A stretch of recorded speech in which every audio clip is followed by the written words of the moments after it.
I still remember that night as if it's happening right now, the way the cold wind slipped through the cracks of my old wooden window, whispering my name like it knew something I didn't. "Martha," it said, soft yet unsettling.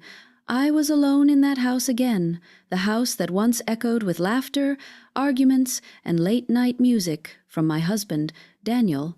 It had been 3 years since he died. 3 long, hollow years. And yet that night, I swear I could still hear his footsteps in the hallway, the same slow, heavy rhythm that always made the floorboards groan. People say grief fades. They lie. Grief doesn't fade. It changes shape. It becomes something that sits in the corners of your house, in the silence between your breaths. You learn to live beside it, like living with a shadow. But that night, my shadow wasn't the only one moving. I was sitting by the fire, the flames low and tired, when I heard it a soft humming, a tune Daniel used to hum when he painted. My heart stopped. It was coming from upstairs. For a moment, I told myself it was my imagination. I've had plenty of those moments since Daniel passed, but the sound grew clearer, stronger. Someone was humming his song. My heart thumped in my throat as I stood, my knees weak but determined. I grabbed the candle off the table, the flame flickering as I made my way toward the staircase. Every step creaked under my feet. The air grew colder, heavier. I whispered to myself, "It's nothing, Martha. Just the wind. Just your mind." But my voice shook, betraying me. When I reached the top of the stairs, the humming stopped. Silence. I stood there for what felt like forever. Then, from the room at the end of the hallway, Daniel's old studio, a faint light flickered under the door. My breath caught. That room had been locked since his funeral. I hadn't stepped inside since the day I packed away his brushes and closed the curtains, but now the door was slightly open, light spilling out like a secret begging to be seen. My fingers trembled as I pushed the door. The smell hit me first, turpentine and old wood. The air was thick with it, as if he'd just left. The candlelight trembled as I whispered, "Daniel?" And then I froze. Someone was in the room, a figure standing by the window, her back to me. She was humming that tune, so softly it made my skin crawl. My candle nearly fell from my hand. "Who's there?" I managed to say, my voice thin and breaking. The woman turned. My knees almost gave out. It was my sister Lydia. She looked pale, thinner than I remembered, her hair tangled and her eyes sunken but bright, too bright, like someone who hadn't slept in days but was somehow alive in a way that frightened me. "Martha," she said quietly, her lips curling into a strange smile, "you shouldn't be here." I couldn't speak. Lydia and I hadn't spoken since Daniel's death. We'd fought badly at the funeral. She'd accused me of being cold, of letting Daniel die alone. I'd accused her of meddling, of not knowing when to stay out of my marriage. And now she was standing in his studio, in the middle of the night, humming his tune like a ghost herself. "What are you doing here?" I asked finally, trying to sound firm, though my voice was shaking. She tilted her head. "He called me," she said softly. "Who? Daniel?" My heart stopped. "Lydia," I said, my voice cracking, "Daniel is dead." She laughed quiet, almost tender, but it sent chills through me. "No, Martha, he's here. You just stopped listening." The room felt smaller then, like the walls were closing in. I stepped back, clutching my candle like it was my only shield. "You're sick," I said. "You need help." Lydia walked closer, her bare feet silent on the wooden floor. "He talks to me," she whispered.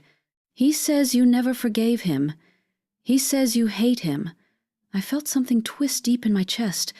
I whispered, "That's not true." She smiled, that same eerie calm still on her face.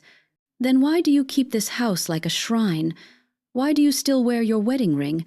You're not mourning him, Martha, you're keeping him." My breath came fast and shallow. I wanted to scream at her, to throw her out, but something about the way she looked at me, half pity, half devotion, made me freeze. "You don't understand," I said, my voice breaking. "You didn't see what he did before he died." Her eyes narrowed. "What he did?" My throat closed. There were things about Daniel I'd never told anyone. The nights he'd disappear. The strange notes in his sketchbook. The whispers that made me think he'd been seeing someone close. I shook my head, tears stinging my eyes. "Go home, Lydia.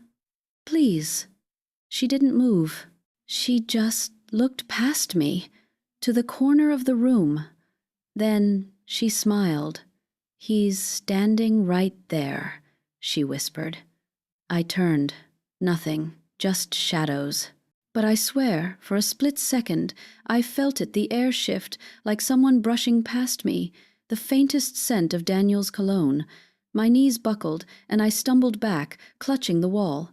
"Stop this," I said, my voice barely a whisper. Lydia's expression softened. "He misses you," she said. "He wants you to forgive him." I couldn't take it any more. I rushed out, nearly tripping on the stairs. My candle went out halfway down, and I made the rest of the way in darkness, my breath shaking, my heart pounding so loud it hurt. That night I locked my door, but sleep never came. I could still hear the humming soft, distant, coming from upstairs. The next morning, Lydia was gone. The studio door was closed again, locked from the inside.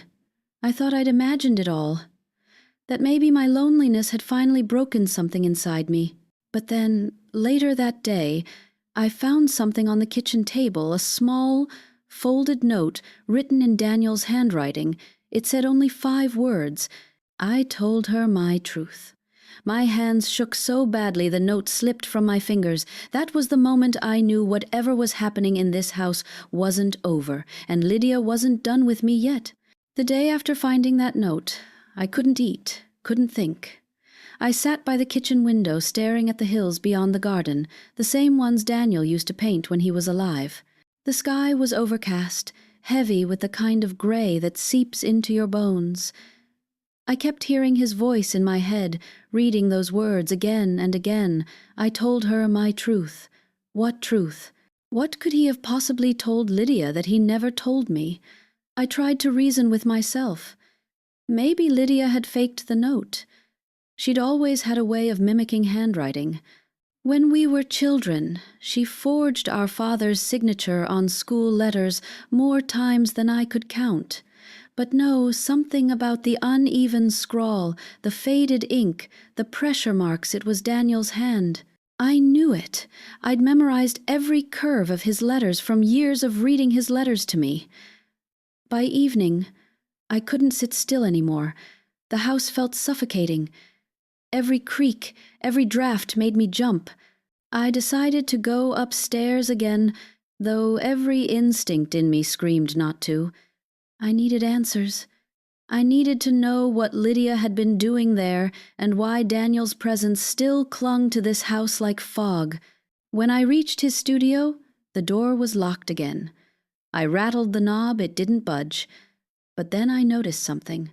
There was light spilling faintly through the gap at the bottom of the door again. My stomach dropped. "Lydia?" I called softly. No answer. I pressed my ear to the door. Silence, then a faint scratching sound, like someone dragging a brush across a canvas. My breath caught. Daniel used to paint late into the night, that same steady rhythm. I recognized it instantly. My hand trembled as I reached for the key that hung on a hook by the stairs. I hadn't used it in 3 years. It took all my courage to slide it into the lock. The door opened with a slow creak. The room was bathed in a soft, golden glow, candles everywhere, flickering like restless souls. The smell of turpentine was stronger now, almost choking. On the easel stood a half-finished painting, fresh, wet with color. My heart slammed against my ribs. The image was unmistakable. It was me, Sitting by the fireplace, in the same blue shawl I was wearing that very moment, I took a step forward, my throat tightening. "Who's there?" I whispered. No answer, but I could feel it. Someone was there. The air was charged, alive. My candlelight shivered as though disturbed by a breath. Then something shifted in the corner. I turned and saw Lydia, crouched on the floor, her face lit by the candlelight. She was whispering something, her hands clutching Daniel's old paintbrushes like sacred relics. "Lydia," I snapped, fear and anger colliding in my voice. "What are you doing?" She looked up slowly, her eyes glassy. "You shouldn't have come back," she murmured. "I live here," I shouted. "You broke in. You—" She rose to her feet, the brush still in her hand. "He's angry with you, Martha," she said, her voice trembling. "He says you've been lying." "Stop it!" I cried. "He's dead, Lydia. He's gone." But she only shook her head, tears spilling down her face. "He said you know what happened the night he died." My body froze. My lips went dry. The night Daniel died. I had never told anyone the truth about that night. The official story was simple heart attack in his sleep. Peaceful. But it hadn't been peaceful. Not even close. Lydia stepped closer, eyes burning into mine. "He said you saw him fall," she whispered. "He said you didn't help. I felt a rush of heat and cold all at once." "No," I said, shaking my head violently. "That's not true. I tried. My voice broke. I tried." She looked at me with pity, then pointed to the painting. "Then why does he keep showing me this?" I turned toward it again. The details had changed. My reflection on the canvas now showed me not by the fireplace, but standing over Daniel's body on the floor, my face blank, emotionless. I stumbled back, my breath ragged. You're painting this?" I stammered. "You're sick, Lydia." She didn't respond. She only looked over my shoulder, her lips parting. "He's behind you," she whispered. I spun around. The air behind me was empty but cold, unnaturally cold. The candles flickered wildly, one by one extinguishing themselves until the room fell into half-darkness. Lydia began to sob. "He doesn't want you here," she cried. I ran. I didn't think, didn't look back. I tore down the stairs, out the front door, barefoot into the cold night air. I stood there, shivering under the stars, the sound of my heartbeat echoing in my ears. When I finally gathered the courage to go back inside, hours later, the studio door was open. Lydia was gone again. The painting gone, too. The only thing left was a faint handprint on the wall, bigger than mine, smeared with paint the color of ash. That night, I didn't sleep. I sat in the living room with the lights on, clutching Daniel's old watch, the only thing I'd kept of his. Around midnight, I heard it again, the humming. But this time, it was coming from inside the walls. It moved from one room to another, soft and slow, circling the house like a memory that refused to die. I pressed my palms to my ears, whispering to myself, "You're losing your mind, Martha. You're losing it." But then I heard the faintest whisper beneath the humming, a voice raspy and low. "Martha, my name. Come upstairs." I froze. The voice wasn't Lydia's. It wasn't my imagination. It was his. Daniel. I sat there for hours, paralyzed, until dawn painted the walls in pale light. I didn't move, didn't breathe deeply. When morning came, I gathered my things, what little I had, and decided to leave. But when I stepped outside, I stopped cold. Lydia's car was parked in the driveway, the driver's door open, the keys still in the ignition, and on the passenger seat was the painting. It was me again, sitting by the window, staring at something outside.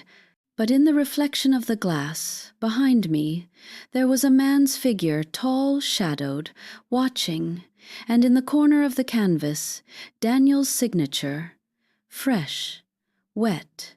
My fingers trembled as I touched the edge of that painting. The canvas was still damp, the scent of oil and turpentine so sharp it burned my throat. Daniel's signature gleamed faintly at the bottom corner, his real, unmistakable flourish. I'd seen that signature on dozens of his works, always the same swooping D that cut through the paint like a final breath. But this one, it looked fresh, too fresh. I turned, scanning the yard, calling out for Lydia. "Lydia!" My voice cracked in the still morning air. Nothing. Just the soft rustle of the birch trees and the faraway caw of crows. Her car door hung open, the keys dangling, swaying slightly as if someone had just left moments ago. My pulse quickened. I ran inside, calling her name again, but the house was silent. Every step echoed too loud against the floorboards. I checked the kitchen, the guest room, even Daniel's old workshop, but she wasn't there. The air felt heavy again, like the house itself was holding its breath. I placed the painting on the dining table and stepped back, staring at it. The more I looked, the more the figure in the window's reflection seemed to shift. The man's shadow, it was changing. His head tilted slightly toward me, his outline sharper than before. It wasn't possible. I blinked, rubbed my eyes. Still there. That's when I noticed the faint writing scrawled across the bottom edge of the frame, nearly hidden by the paint smudges. I leaned in closer. It wasn't Daniel's handwriting this time. It was Lydia's. He said you should remember the lake. The lake. My stomach turned. It had been years since I'd gone near it, the small lake behind the property, where Daniel used to paint his landscapes. It was where we'd gone the day before he died. A fog rolled through my memory, thick and painful. I remembered standing on the dock, the air cold and sharp, Daniel talking about something that didn't make sense. "If I die, promise you won't hate me for the truth." Those were his last clear words to me. I'd thought he was joking. He wasn't. I grabbed my shawl and stepped outside, my heart pounding. The air was cold, the sky turning gray again, the kind of dull light that made everything look ghostly. As I neared the lake, I saw footprints in the mud, fresh ones. Lydia's small shoe prints, leading straight to the dock. I followed. When I reached the water's edge, I stopped. There was something floating near the old wooden post, a piece of fabric. I crouched down, my knees aching, and pulled it from the water. It was a scarf, Lydia's, the red one I'd given her last Christmas. My throat went dry. I looked around, calling her name again. Nothing. The lake was eerily still, the water dark as glass. That's when I saw it. At the far end of the dock, someone was standing, still as a statue. A tall figure in a gray coat. My breath hitched. My eyes blurred, but I could feel the old terror rising in my chest. "Daniel?" I whispered. The figure didn't move. I took one step forward, then another, the wood creaking beneath me. The air around me grew colder, the faint smell of paint and smoke wrapping around me like a memory. "Daniel!" I cried out. The figure turned slowly, but there was no face, only shadow. I stumbled back, my foot slipping on the wet wood. The candle I'd tucked in my pocket fell out and rolled across the dock, stopping right at the edge. I reached for it, my hands shaking, and when I looked up again, he was gone. My breathing came in ragged gasps. I turned to run, but my foot caught on something hard buried under the edge of the dock. I knelt down, clawing through the damp mud until I uncovered a small wooden box. It was old, water-stained, the lock rusted. My hands trembled as I pried it open. Inside were letters, dozens of them, all addressed to me, but none I'd ever seen. The handwriting was Daniel's. The top letter was dated 2 weeks before he died. I unfolded it with shaking hands. "Martha, if you ever find this, it means the truth has found you too. I couldn't tell you then, but someone close to us was destroying everything we built. She told me things, lies, that made me doubt you.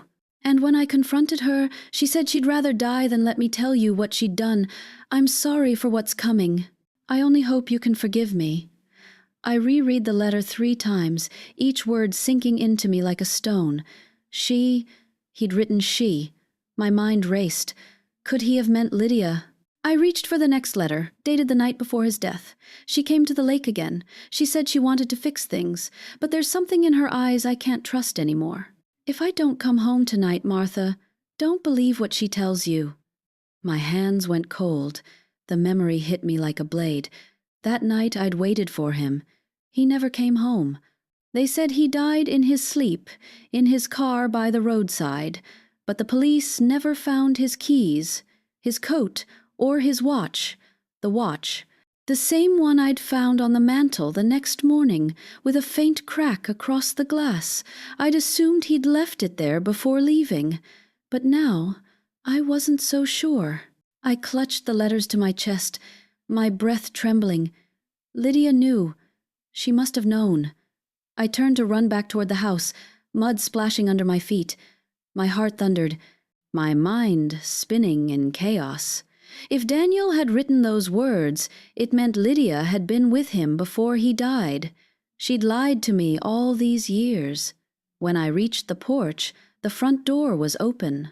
My voice shook. Lydia? No answer.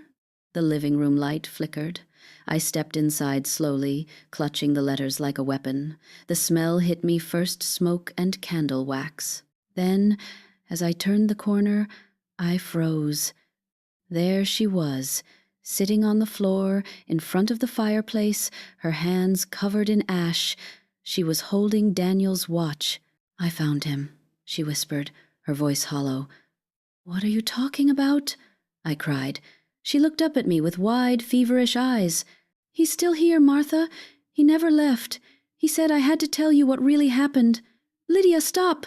I shouted, tears welling in my eyes. But she just smiled faintly, her lips trembling. You were never meant to know. He loved us both. The room spun. My knees buckled. No, I whispered. She stood slowly, the watch slipping from her fingers and shattering on the hearth. He said he forgave you, she whispered. But he'll never forgive me. And before I could move, she turned walking toward the staircase, humming that same haunting tune as the air grew cold again. Her humming echoed through the stairwell like a lullaby gone wrong. Slow. Off-key. It was the same tune Daniel used to hum when he painted at night. Each note made my skin crawl. I followed her with trembling hands, whispering, Lydia, please just stop. She didn't answer. She kept climbing, one step at a time, until she reached the landing outside the studio. She stood there, still as a statue, staring at the closed door. I watched her shoulders rise and fall with every breath. Then she turned slightly, her face half hidden in the dim light. He wants us both to come in, she murmured. My voice cracked. Lydia, there's no one there. She smiled faintly. Then who's been painting, Martha? The doorknob turned by itself. I gasped. The door creaked open, releasing a gust of air so cold it snuffed the candle in Lydia's hand. We were left in near darkness, just the pale moonlight spilling through the window. Inside, the easel stood empty now.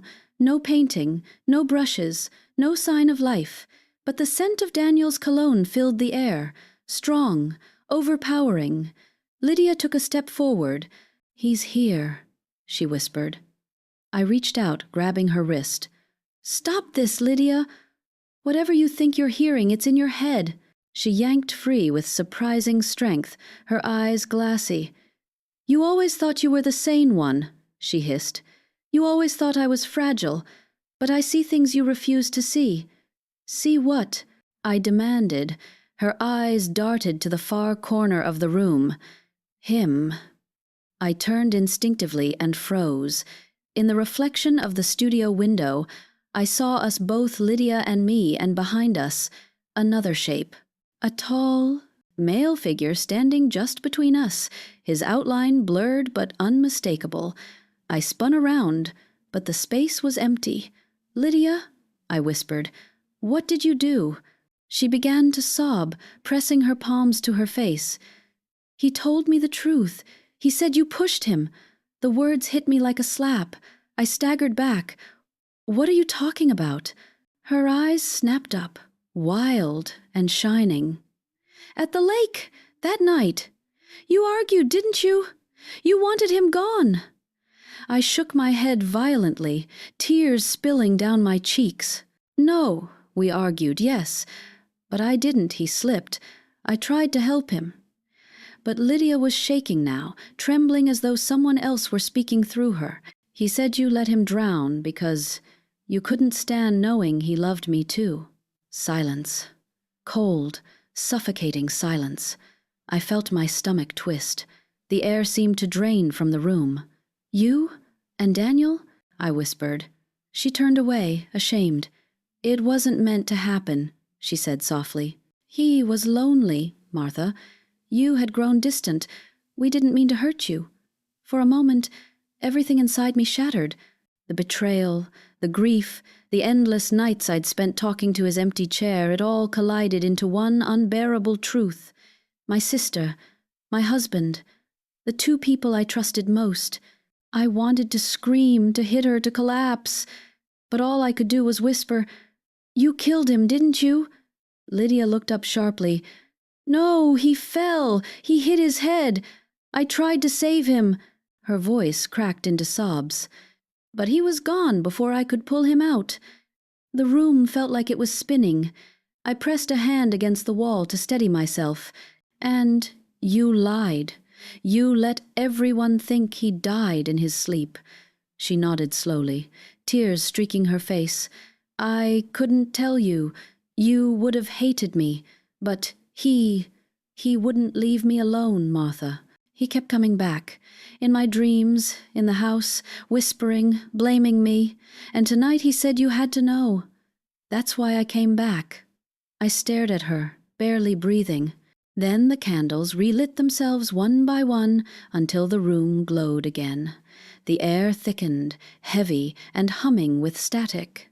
Lydia's head jerked toward the window. "He's here," she whispered. And I heard it too. That faint, rasping breath. Then a whisper close, so close it felt like it came from inside my ear. "Tell the truth." I screamed, clutching my ears.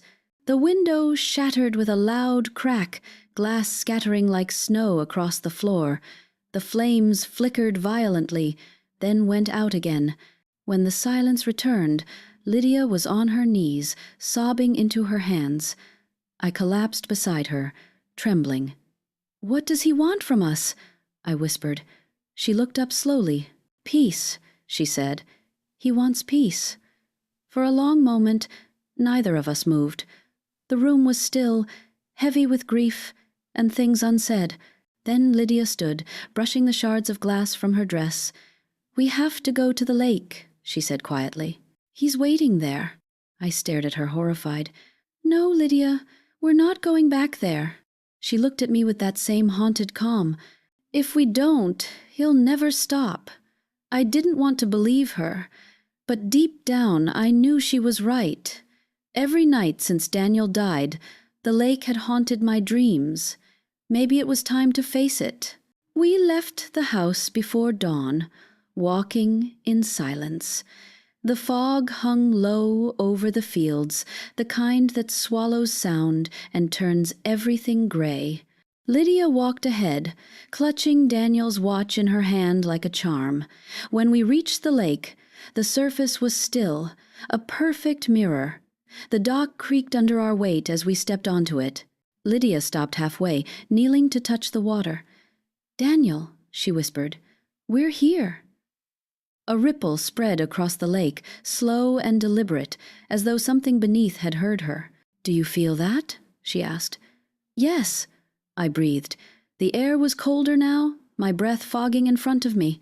Then, from somewhere beneath the water, a faint glow began to rise. Soft, golden, shifting like fire through smoke. My heart pounded. Lydia turned to me, tears glistening. "He wants us to let him go." I nodded slowly. though I didn't understand how. She unclasped the watch, holding it above the water. "Goodbye," she whispered and dropped it. The instant it sank, the glow beneath the surface flared bright, lighting the dock from below. For one fleeting moment, I saw his face, Daniel's face, peaceful, eyes closed, drifting away into the dark. Then the light faded, leaving only the still black water and our reflections trembling above it. Lydia exhaled shakily. "It's done." But as I turned to leave, something caught my eye. Our reflections there were 3.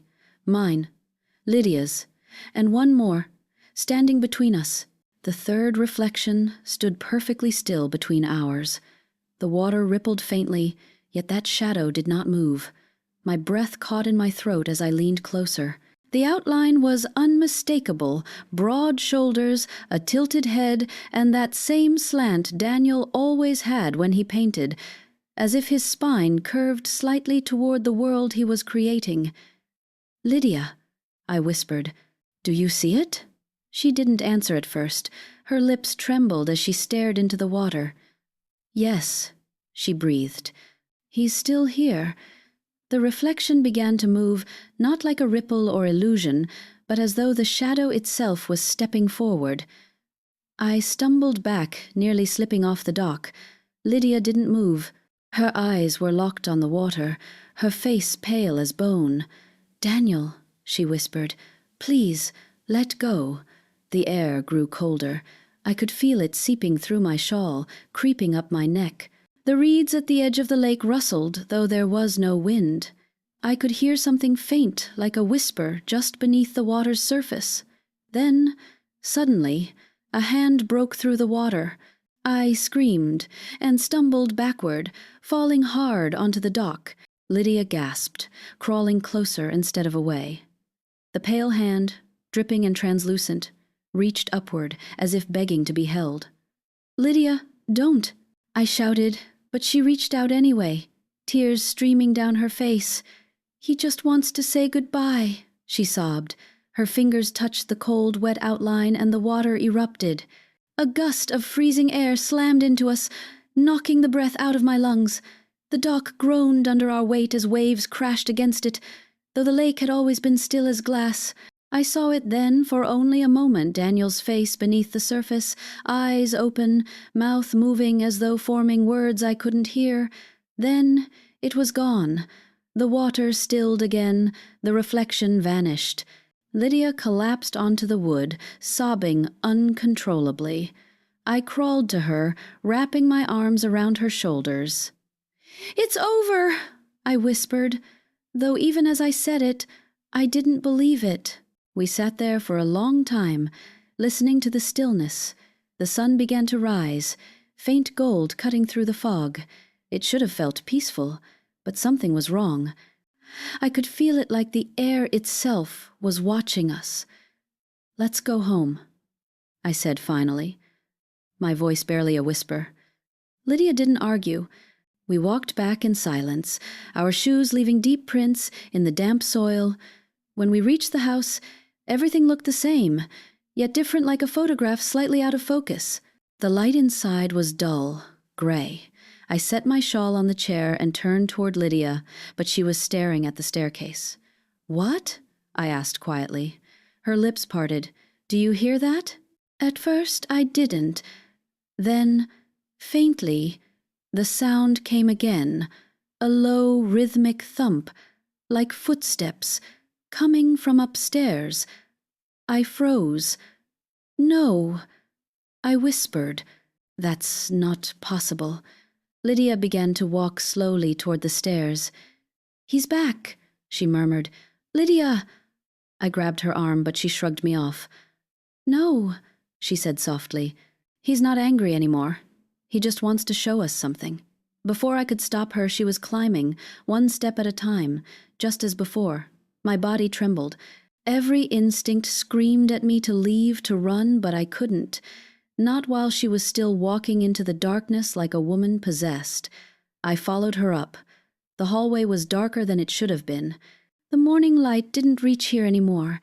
It was like the walls themselves swallowed it. When we reached the studio door, it was already open. Inside, the candles were lit again, every one of them. Their light flickered across the floor, illuminating the room in trembling gold. On the easel stood a new painting. I froze. It was of the lake, the dock.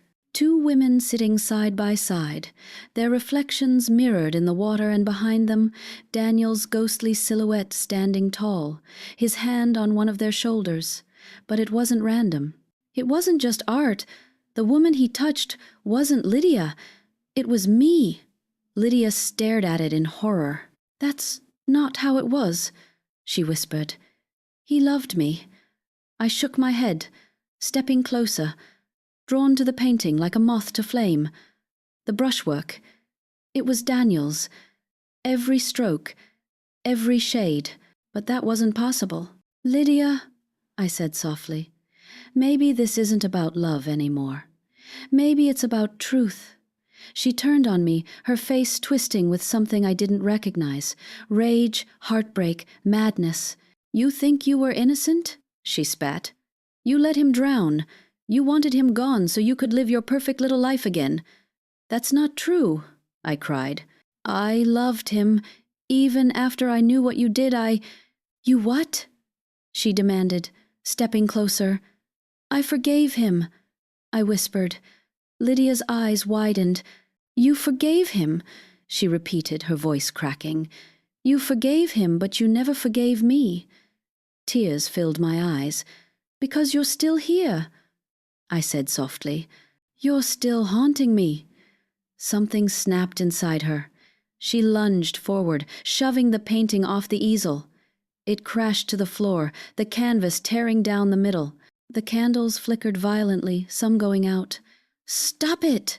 I screamed, grabbing her wrists. "This isn't you!" But she was trembling, her face contorted in pain. "He's inside me, Martha," she gasped. "I can feel him." And then she froze. Her eyes rolled back, her body stiffened. For a heartbeat, she was utterly still. Then her lips moved, but the voice that came out wasn't hers. "Martha," my breath caught. That voice low, calm, and heartbreakingly familiar. "Daniel?" I whispered. Lydia's body straightened. "You shouldn't have come back here," the voice said through her. "You should have left the past where it was buried." Tears streamed down my face. "What do you want from us?" "To finish what you started." The candles flared, their flames burning higher, brighter. Lydia's head tilted back, her eyes glowing faintly in the flickering light. I screamed her name, shaking her, but she didn't respond. Her voice, his voice echoed again. "You left me in the water, Martha." "I tried to save you," I shouted. "You know I did." Lydia's hands gripped my arms with unnatural strength. "You let go first." And then, just as suddenly, she released me and collapsed to the floor, gasping. The light dimmed. The room went still. I knelt beside her, holding her as she cried. Her voice was small again. "Human, he won't stop," she whispered. "Not until one of us tells the truth." I looked down at her, realizing with chilling clarity that maybe the truth wasn't what either of us had been saying. Maybe there was something even darker we'd both buried at that lake. And Daniel, whatever was left of him, wasn't done digging it up. For days after that night, the house seemed to breathe around us. Doors creaked when no one touched them. The air carried whispers that stopped whenever I turned my head. Neither Lydia nor I spoke much. She would sit by the window, staring toward the lake, and hum that dreadful tune under her breath like a prayer she couldn't stop repeating. I tried to tell myself we were safe now, that maybe Daniel's spirit had left, that what happened in the studio was nothing but a fever dream brought on by exhaustion and guilt. But I could still feel him, not like a presence hovering over me, but something inside me woven into the air, into every breath. On the third night, I awoke to the sound of footsteps outside my bedroom door, slow, deliberate. I thought it might be Lydia. But when I called her name, the steps stopped. Silence followed. I reached for the lamp beside my bed, but before I could touch it, A soft voice whispered through the dark. "Martha," I froze. That voice again, calm, deep, sorrowful. "Daniel?" The door creaked open slightly, just enough to let a sliver of shadow in. My chest tightened. I wanted to scream, but no sound came out. The scent of paint drifted into the room. Then, from the darkness, I saw something barely visible, a shape standing there. "Why won't you rest?" I whispered. The answer came like a sigh. "Because neither have you." And then he was gone. The door swung gently shut. I sat there until morning, shaking, unable to move. When the first light came through the curtains, I finally rose and went to find Lydia. She was gone. Her room was empty, the bed untouched, the window was open, the curtains fluttering softly. I found muddy footprints on the floor, leading out. Panic set in. My heart raced as I ran through the house, calling her name, then out the front door, down the path toward the lake. Fog hung thick over the water, curling and twisting like fingers. The dock looked different somehow, darker, almost warped. Lydia was standing at the edge, barefoot, her nightgown clinging to her legs. Her hair hung wild around her shoulders. "Lydia!" I shouted, running toward her. "What are you doing?" She didn't turn. "He's waiting," she said softly. "Please," I begged. "Don't do this again. You can't bring him back." She laughed a quiet, broken sound. "He never left, Martha. You just stopped listening." The wind picked up, carrying her words across the water. My heart pounded as I stepped onto the dock. It groaned under our weight, like it might give way at any moment. "Lydia, come back inside," I pleaded. She looked over her shoulder, her eyes hollow. "You remember the night he died, don't you?" I swallowed hard. "Yes," I said. "Of course I do." "Then tell me the truth," she said. "Tell me what really happened." My lips trembled. I wanted to tell her everything, but the words were tangled in my chest. The truth wasn't simple. It never was. "We argued," I said finally. "He told me he was leaving. He said he couldn't live with the guilt anymore. I begged him to stay, but he just walked toward the lake. I followed him. He slipped on the dock and hit his head. I tried to pull him up, but the water was too cold, too dark. Liar! The word hit me like a slap. Lydia turned fully now, her eyes glinting with fury. "You didn't try to save him. You pushed him." I stumbled back. "That's not true." She stepped closer, her voice trembling. "He told me everything after he died. He said you found out about us, and you couldn't bear the shame." Tears streamed down my face. No. But before I could finish, the lake began to move. Waves lapped against the dock, slow and deliberate, though there was no wind. Then, from the center of the water, bubbles rose, one after another. The ripples spread outward, glowing faintly beneath the surface. Lydia smiled faintly, tears glistening on her cheeks. "He's coming." I grabbed her arm, but she didn't resist this time. She looked at me almost tenderly. "It's all right, Martha. He's not angry anymore. He just wants peace." I shook my head. "You don't understand. He doesn't want peace. He wants the truth." She turned back toward the water. "Then tell it." The glow beneath the surface brightened until it lit our faces. I could see my reflection haunted, trembling, and Lydia's beside it. And between us, that same third shadow. The voice rose again, low and heavy. "Tell her, Martha." I broke then. The weight of 3 years crashed through me. "Yes," I sobbed. "I was angry. I went to the lake that night because I knew. I knew about you and him. I screamed at him. He said it was a mistake, that it meant nothing, but I didn't believe him. I pushed him, Lydia, but not hard. He lost his balance. He fell. I tried to pull him out, I swear it, but he was gone before I could. Silence fell over the water. Even the fog seemed to stop moving. Lydia was crying now, her body shaking. "Why didn't you tell me?" "Because you loved him," I whispered, "and I couldn't destroy what little of him you still had." She covered her mouth, sobbing. The glow beneath the water flickered like a dying flame, then slowly began to fade. The ripples stilled. The dock fell silent again. "Daniel?" she called softly. But there was no answer. The lake was dark once more. I took her hand, pulling her gently toward the shore. "It's over," I said. "It has to be." We walked back slowly, neither of us speaking. The fog followed us like a curtain closing on a play. When we reached the house, the front door was wide open. I froze. The air inside was different, warmer somehow, lighter. The scent of paint and turpentine was gone. The candles that had burned endlessly in the studio were out, melted to nothing.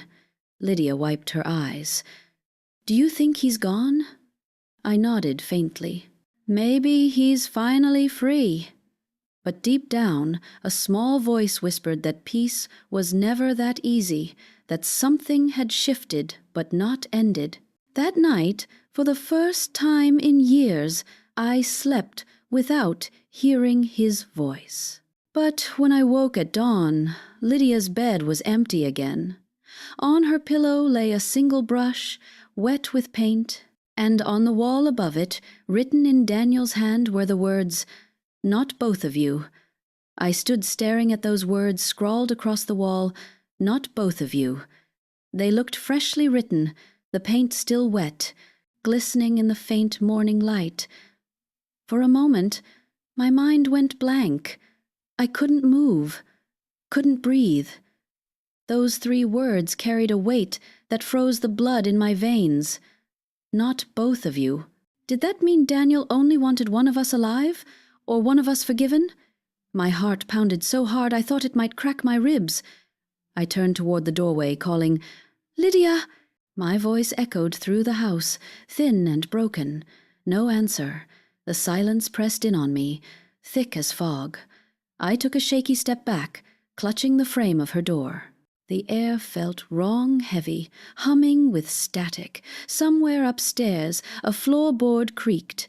I didn't want to go up there. Every part of me screamed not to, but I had to find her. As I climbed the stairs, I noticed something strange. The walls seemed darker than before. The pictures that once hung there, Daniel's landscapes, his portraits of me, were gone. In their place were faint outlines, as if the paint itself had absorbed them. It felt like walking through a memory, dissolving into mist. When I reached the landing, I saw it, a trail of muddy footprints leading back toward the studio. My stomach twisted. "Lydia," I whispered again, though I already knew she wouldn't answer. The door to the studio was slightly ajar, the faint smell of oil paint drifting out. I pushed it open slowly, praying I wouldn't see what I feared. She was there. Lydia sat on the floor before the torn painting, her knees pulled to her chest, her eyes blank. In her hands was Daniel's brush, the one I'd found on her pillow. She was painting on the floorboards now, slow, deliberate strokes, forming shapes I couldn't understand. Circles, lines, crosses. "Lydia," I said softly, stepping closer, "what are you doing?" She didn't look up. "He said it wasn't enough," she murmured. "He said we have to finish it." "Finish what?" She glanced up then, and my heart nearly stopped. Her pupils were blown wide, her skin pale and clammy. "The truth," she whispered. "You told half of it." My breath hitched. "I told everything." She shook her head slowly. "No, you didn't tell him what happened after. After, those memories I'd buried deep began to claw their way up. The image of Daniel's body floating near the dock, my shaking hands gripping the wooden post, the panic, the shame. I swallowed hard. There's nothing else to tell." Her lips twitched into something like a smile. "Then why did you bury him yourself?" I froze. "What?" She rose slowly to her feet, her voice low and trembling. "You didn't call the police that night, Martha. You didn't tell anyone. You buried him by the lake and made them believe he died in his sleep." Tears filled my eyes. "You don't know what you're talking about." She took a step forward. "I do. He showed me." I stumbled back, shaking my head. "No, Lydia. Stop this." She reached out suddenly, grabbing my wrist with icy fingers. "Show me where, Martha. Show me where you put him." Her grip tightened until it hurt. I screamed, trying to pull away, but she was stronger than she should have been. Her eyes rolled back, her voice dropping into that low, familiar tone. "Take her there!" Daniel's voice hissed through her lips. "Please." I begged. "Let her go." But Lydia didn't move. Her body was rigid, trembling like a puppet under strings. "Take her there," the voice repeated. The candles around the room flared to life on their own. Their flames stretched tall, twisting like serpents. The shadows on the walls moved, alive and writhing. I could hear him now, not just in her voice, but in the air itself. I broke free, running down the stairs, my heart hammering in my chest. I didn't look back. I didn't stop until I was outside, the cold morning wind biting my face. But Lydia followed, slowly, calmly. Her feet bare, her eyes empty. "Show me," she said again, her voice no longer her own. I backed away toward the lake. "Please, Daniel," I cried, looking to the sky. "I'm sorry. I'm so sorry." The air shifted, and the trees rustled, though there was no breeze. A low hum filled the silence. The surface of the lake began to ripple, circles spreading outward like something beneath was stirring again. "Stop!" I screamed. "You got what you wanted. The truth is out." Lydia's voice rose, ragged. "Not both of you." The realization struck me like a bolt of lightning. He didn't want both of us forgiven. He wanted one of us to join him. "No," I whispered, shaking my head. "No, you can't." Lydia took another step forward, her expression softening for just a moment. For that heartbeat, I saw her again, my sister, the girl who used to braid my hair, who used to laugh until her eyes watered. "Martha," she whispered, "it's okay. I'll go." I lunged forward, grabbing her shoulders. "No, Lydia, don't." She smiled faintly, tears streaking her cheeks. "He's waiting for me." Before I could stop her, she stepped off the dock. The water swallowed her silently. I screamed her name, plunging my hands into the lake, trying to grab her, to pull her out, but there was nothing, no struggle, no sound, just ripples spreading across the dark surface. "Lydia," I cried again, my voice cracking. The cold burned my skin. I waited, desperate, but she didn't come up. Then, as the ripples faded, the water went still, perfectly still, and in that stillness 2 reflections stared back at me, mine and Daniel's. He was standing behind me again. I turned slowly, trembling, tears blurring my vision. The dock was empty, the woods silent. Yet I could feel him closer than ever. His voice came softly, almost tender. "Now we're even." The world tilted. My legs gave out. I collapsed onto the dock, sobbing, clutching my chest as the morning light broke through the fog. Behind me, the lake was calm again. Peaceful. Too peaceful. I don't know how long I sat there on that dock. The cold had crept deep into my bones, numbing everything except the hollow ache in my chest. The sun rose higher, spilling gold across the water that now looked too calm, too innocent, like it hadn't just swallowed my sister whole. My fingers were pruned from the lake water. I kept staring at the ripples, half expecting Lydia's head to break the surface, her hand to reach out, her voice to say it was all just another cruel trick, but she didn't come back. The only thing that moved was my reflection, older, broken, hollow-eyed. "Not both of you," I whispered under my breath. "Was this what you wanted, Daniel?" A gust of wind brushed past me, and for a second I swore I heard his voice again, soft, almost apologetic. You shouldn't have come back. I turned sharply, looking behind me, but the dock was empty. The sound faded into the distance, swallowed by the trees. Slowly I stood, my knees shaking, and stumbled toward the house. Every step felt heavier than the last. The air seemed different now, thicker, quieter. The world around me had changed, but not in any way that brought comfort. Inside, the house smelled of damp wood and something faintly metallic. I closed the door behind me and leaned against it, my breath trembling. The silence was unbearable. Every corner of that place held ghosts. I wandered into the kitchen, my hands shaking so badly I nearly dropped the kettle as I tried to make tea. My eyes caught something on the table, a muddy footprint, small, bare. I froze. Lydia's footprint. It led across the floor toward the hallway. My heart began to race. "No," I whispered. "No, no, no." The print was wet, fresh. I followed it. It led through the living room, past the fireplace, toward the stairs, one print after another. And as I got closer, I began to hear it again, the humming. That same tune, that cursed broken tune. I pressed my hand to my mouth, tears burning behind my eyes. Lydia? No answer, only the soft rhythmic hum coming from upstairs. I climbed slowly, one hand gripping the rail, my breath shallow. The sound grew louder with each step. By the time I reached the landing, it was echoing all around me, as if the walls themselves were humming. The studio door was open again. I hesitated at the threshold, my body trembling. Candlelight flickered inside, though I hadn't lit a single one since that morning. The scent of paint hung thick in the air, mixed with something else lake water, and then I saw her.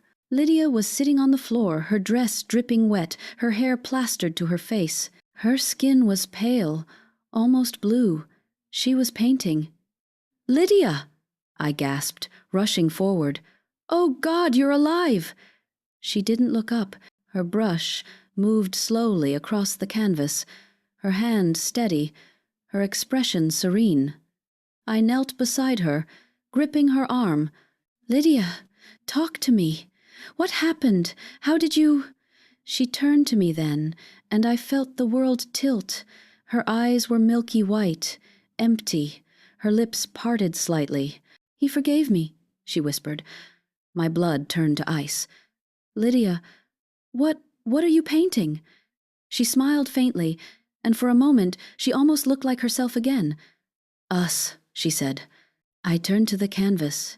It was a portrait of me and her sitting side by side at the edge of the lake.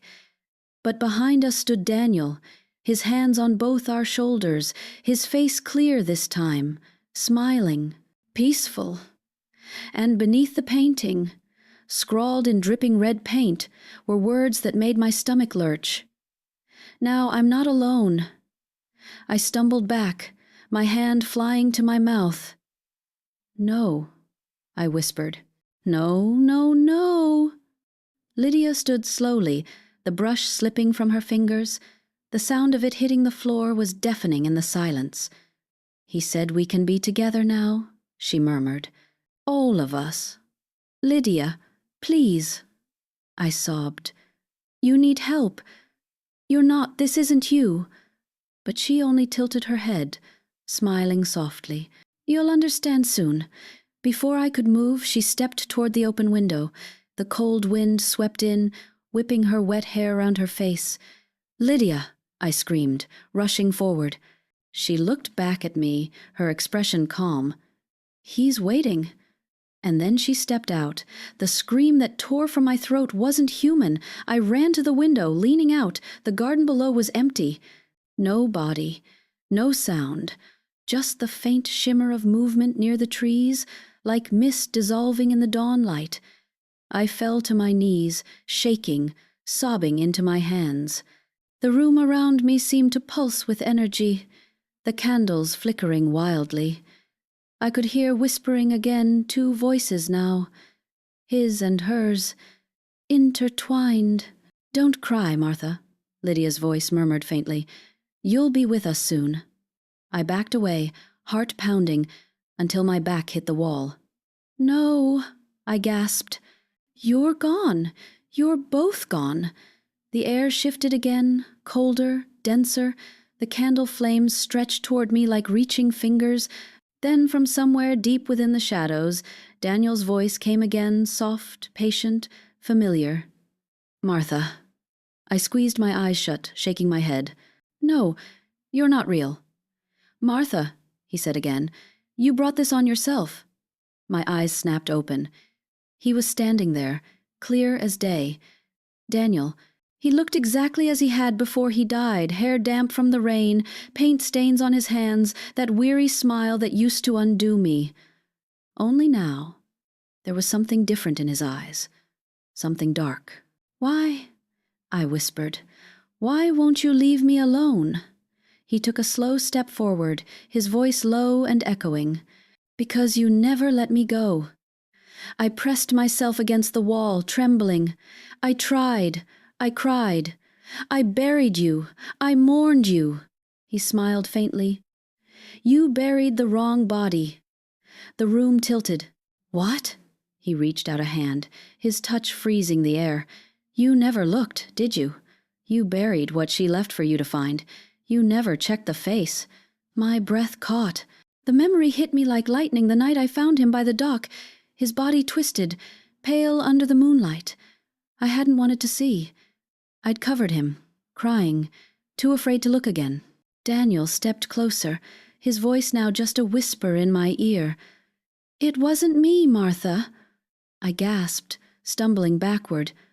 "No." He smiled, soft and cold. "You buried her mistake. The candles went out all at once. Darkness swallowed the room. And in that darkness, I heard two voices, Lydia's laughter, Daniel's sigh, and the faint, gentle humming that had started it all, the sound of a promise that would never die. When the candles went out, I could hear my own heartbeat louder than anything else. Each thud echoed through the walls like a drum summoning something ancient. I stumbled in the darkness, my hands trembling as I searched for the door. But it was as though the room had changed shape, stretching, warping, mocking me. "Daniel!" I screamed into the dark. "What do you mean it wasn't you?" A low hum filled the air, familiar, slow, and sorrowful. Lydia's voice. Only it wasn't coming from outside or the hall. It was inside the walls, inside my head. "You never saw my face." "No!" I shouted. "Stop it!" My hands brushed against something cold and wet on the floor. I crouched, fumbling, and realized it was the canvas Lydia had painted before she was gone. My fingers slid across the paint. It was still wet. But when I brought my hand up to the faint moonlight seeping through the broken window, the paint wasn't red anymore. It was black, thick, sticky, not paint, blood. I screamed and threw the canvas away. It hit the wall with a sickening splat, and that's when I saw it. The faint outline of a shape on the floor where Lydia had been sitting before she vanished. It wasn't a shadow, it was an imprint. Wet, cold, the shape of a body curled inward, as though something had burned itself into the wood. I couldn't take it anymore. I bolted out of the studio and down the stairs, nearly tripping in my panic. The entire house seemed alive now, boards creaking, windows rattling, whispers following me from room to room. I collapsed into the living room, gasping for air, clutching the mantel like it could anchor me. My eyes landed on the old clock above the fireplace. It had stopped, the hands frozen, at 3:17 Daniel's time of death. Then the clock ticked once, twice, and began to move again backward. The whispering grew louder, words blending together into one breathless chant. "See what you did. See what you did." I covered my ears, sobbing. "Please stop. Just stop." The lights flickered once, then went out completely, and when the darkness settled again, I saw him. Daniel stood by the door, his form hazy like smoke, but his eyes, those eyes were unmistakable. He looked at me the way he used to, that soft sadness that always made me forgive him no matter how much he'd hurt me. I trembled. "You're not real," I whispered. He smiled faintly. "You told me to leave, Martha." "So I did. But you buried her in my place." I shook my head violently. "No, no, I buried you." He stepped closer, the shadows bending around him. "She took my life before I could tell you the truth. You thought you were burying me, but it was her you found. You never saw the face. You were too afraid." I gasped, my mind spinning. "No, that's not possible. Lydia was alive. I saw her, I talked to her." He reached for me, his voice barely a whisper. "You saw what she wanted you to see." The air turned icy. My breath came in shallow gasps as 1,000 moments flashed through my head, the strange way Lydia's reflection had moved when hers didn't, the way her eyes had gone pale, her voice echoing with his. "What are you saying?" I breathed. He stared at me with sorrow. "She died that night at the lake, too. I wasn't trying to run from you, Martha. I was trying to save her. But she slipped, she hit her head. I couldn't bring her back." Tears streamed down my face. "You're lying. You're lying to punish me." He shook his head slowly. "You carried her back here. You thought it was me." The room swam. My knees buckled. I fell to the floor, clutching my head. "No, I saw her alive." "She came back. You called her back," he said softly. "You couldn't let go of either of us. You kept the house waiting for ghosts." My throat closed. "What are you?" I whispered. He smiled sadly. "What's left when no one forgets?" The room began to spin faster. The air crackled. I could hear 2 voices now, his and hers intertwined, whispering my name over and over. "Martha, Martha." I pressed my palms to the floor, gasping for air, when I felt something underneath. Wood, soft and rotting. I lifted the rug and saw the faint outline of floorboards that had been nailed down hastily. My heart froze. That was the spot where I had spilled tea, once the spot Daniel had said he would fix. It had always creaked when I walked over it. I reached for the iron poker from the fireplace and pried the boards open, one by one. The smell hit me before the last one came loose. Damp earth, mold, and something far worse. Beneath the floor was a shallow cavity, and inside it, cloth, torn, faded, a dress. A woman's dress. I pulled it free with shaking hands, and a scream tore from my throat. The fabric was the same as Lydia's favorite one, the one she'd worn that last day by the lake. My vision blurred. No, no. "It can't be." A whisper rose behind me. "You buried her." I turned. Daniel was closer now, his eyes glowing faintly in the dark. "I didn't mean to," I sobbed. I thought it was you." He crouched beside me, his voice so soft it nearly broke me. "You buried her, and then you brought me here. You wouldn't let us rest." I covered my face, shaking. I didn't know. He reached out, his hand passing through mine, cold as ice. "Then you know what you have to do now." The words barely left my lips. "What?" "Finish it." The shadows in the room began to twist, pulling toward the open floor. The air grew thick, humming with something ancient and final. I felt a pull, deep and heavy, like the house itself was breathing in. The floorboards creaked beneath me. The whispering grew louder, overlapping voices chanting in unison. "Finish it, finish it, finish it," I screamed, backing away, but the air felt like water dense, suffocating. My legs wouldn't move.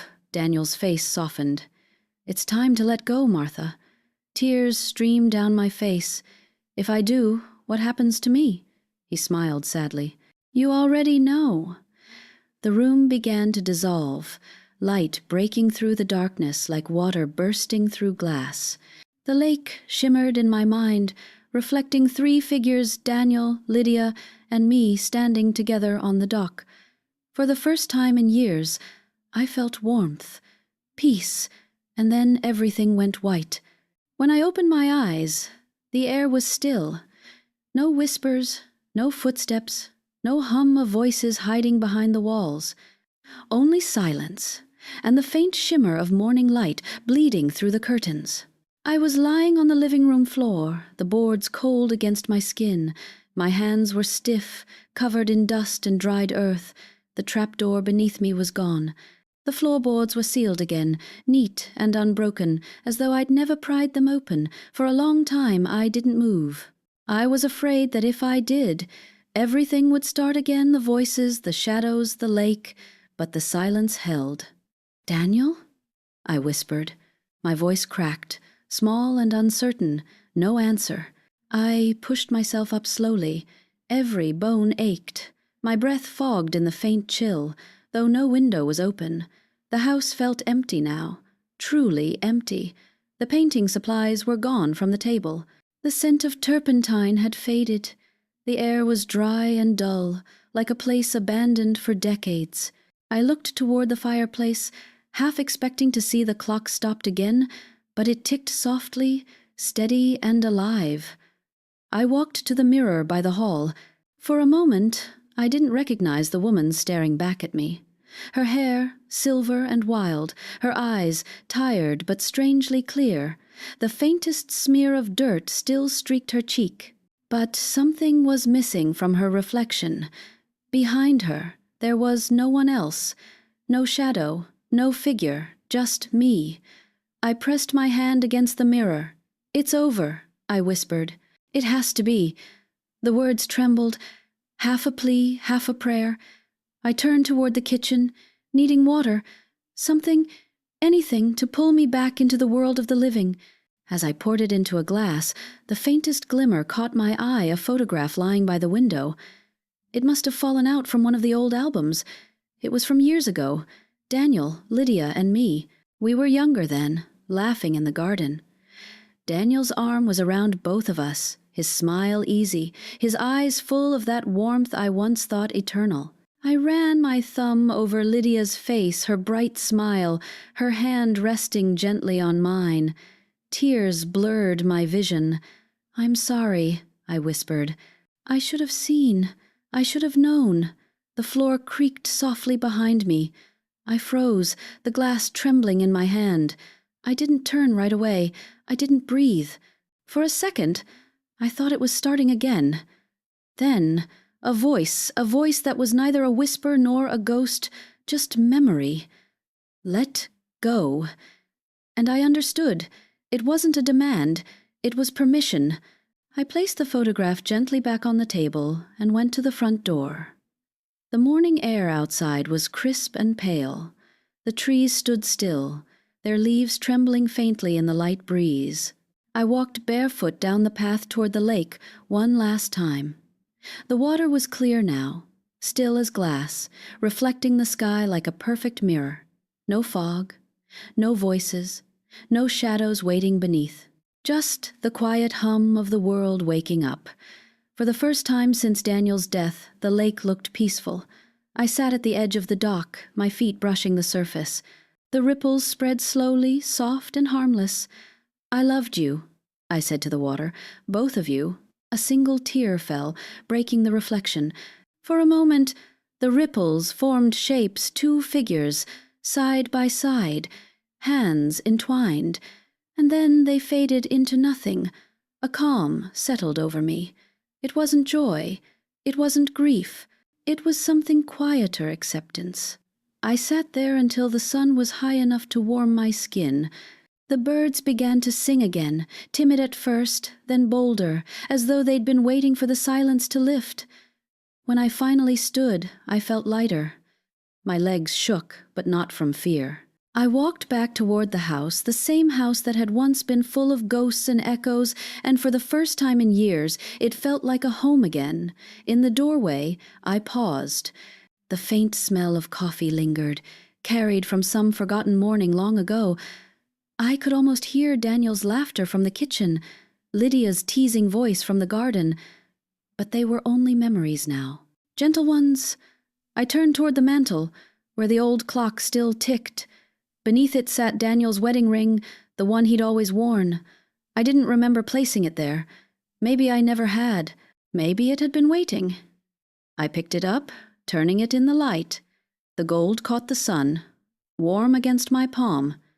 Then, slowly, I walked to the back door, opened it, and tossed the ring into the lake. It hit the surface with a soft plink, sending out circles that shimmered in the light before disappearing, and with that, the heaviness lifted completely. The days that followed passed quietly. The house settled into a silence that no longer frightened me. I started opening the curtains again, letting sunlight reach the rooms that had stayed dark for too long. The garden began to bloom again, wild flowers pushing through the soil Daniel once tended. Sometimes, at night, I still hear faint sounds, brushstrokes against canvas, the creak of footsteps in the hall. But they don't scare me anymore. They feel like echoes of love, not curses. I talk to them sometimes, to both of them. I tell them I forgive them. And, in a way, I think they forgive me too. Because grief isn't a haunting. It's the way the heart remembers the ones it can't stop loving. And sometimes that remembering feels like ghosts.